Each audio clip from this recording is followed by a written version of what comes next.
Ni. Ambil tak Alhamdulillah banyak. syukur ni aku mesti ditambah apa? Tambah rasa perdana. Tambah rasa perdana. Lagi? Ya, Kuantan. Tambah rasa perdana Kuantan. Abah pun tak mau tahu. Terima kasih. Jadi Rajin. masuk kamera. Ini jamu dia koyak 5. Lepas ni dia goreng ayam pagi tadi. Ni ayam apa ni?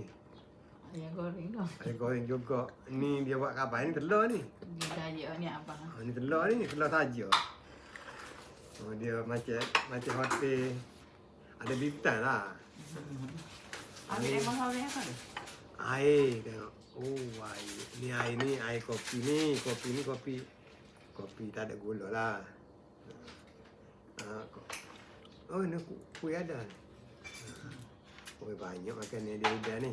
Nasi Alhamdulillah goreng. syukur. Tinggal Bismillahirrahmanirrahim. Nasi goreng. Bismillahirrahmanirrahim. Nasi goreng ada lagi? Kita makan lah. Tak tepi, tekan tepi dia.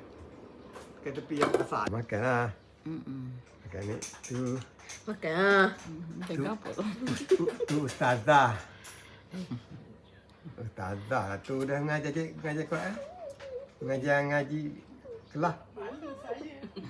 Ni anak sulung kita ni. Kenal dah. Kenal dah?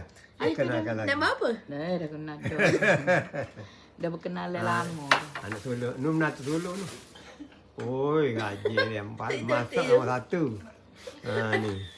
Ni ibu ni. Ibu dia lah.